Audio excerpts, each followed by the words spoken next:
So there we have it, Wales 38, Italy 18.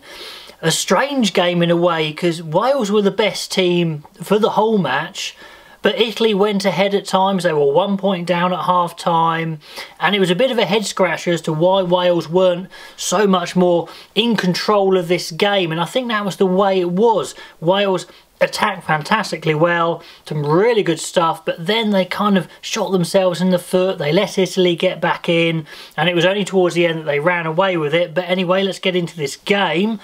Very early on we get a try, 5-6 minutes in, Hardy scores a try, and it really is pure genius from Faletau. Lovely short ball, hard line by Tipuric.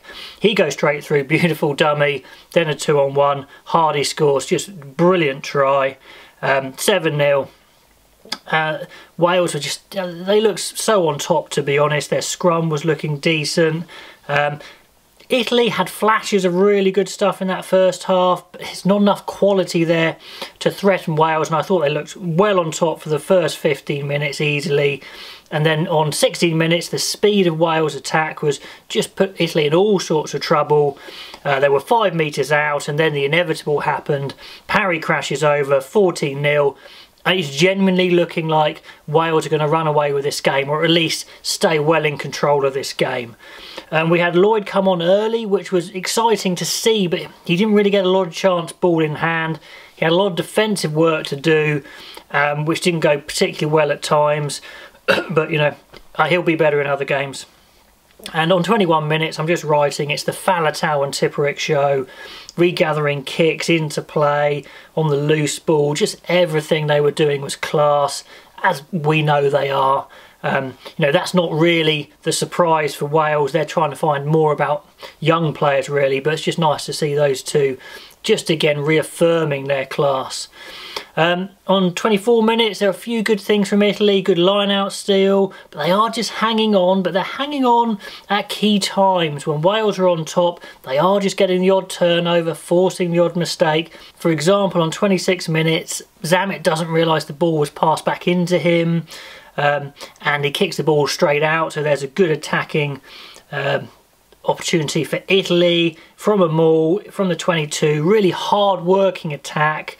Then an obvious not rolling away, they get a penalty, they get their first points, 14-3, so they're kind of just hanging on there. But then all of a sudden we get this try. Wales are just giving away too many penalties. They don't need to. They're so on top. They're not being bossed physically. They're not under any real threat, but they gave away quite a lot of penalties. No need. Then we get the Zanon try, which was, wow, brilliant. Again, the penalties put Italy in a good position, driving ball in the 22. And then they've obviously spotted Wales have a lot of space in behind their defensive line, as a lot of teams have these days when you're pushing up with a big, long defensive line. They put a real clever grubber in behind. Canna to Zanon, perfectly weighted, bounces up, scores. Really good try, 14-10. So, you know, where did that come from? They're back to within 4. And then what a turnaround. Wales are in great attacking position, looking to reassert their dominance, but literally 5 seconds later, Italy turn the ball over, Varney runs 80 metres, Adams commits a pretty obvious infringement of the ruck, penalty and a yellow card. Wow, it's 14-13 at half time, and somehow Italy are back in this game, and Wales are really playing themselves here. They're kind of excellent where they want to be, and then they switch off and do silly things and let Italy back in. So it could be Wales v Wales. That's, you know, a bit harsh on Italy, but you see what I'm saying. They are by far the better team.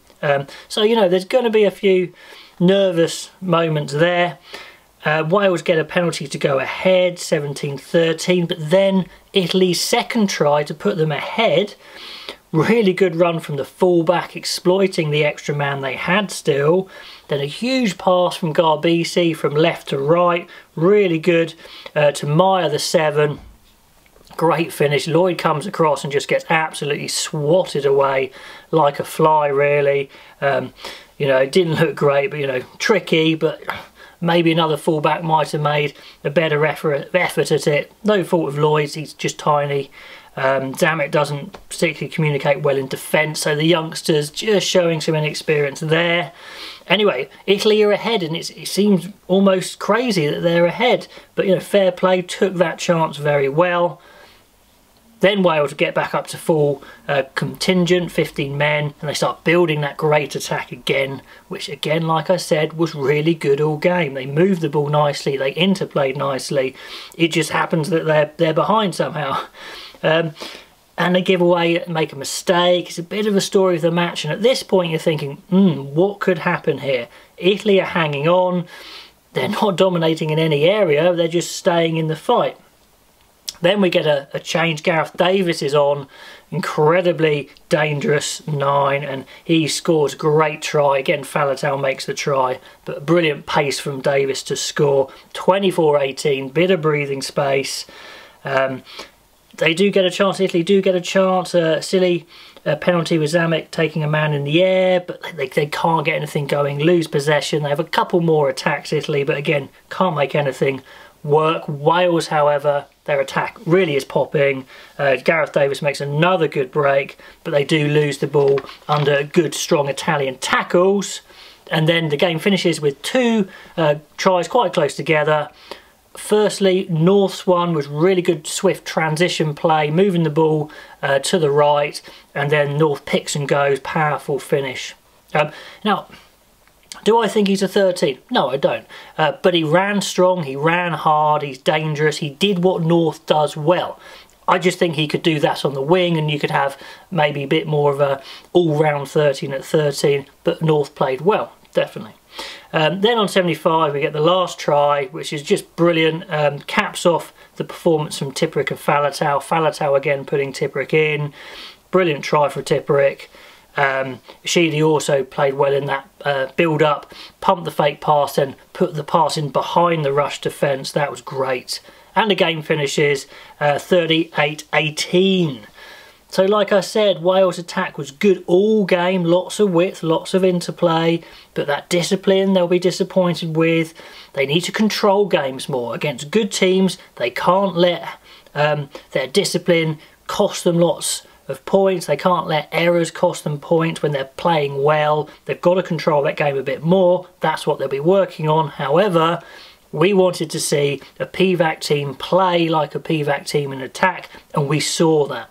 So that's a real positive. Good for Wales to finish on that note.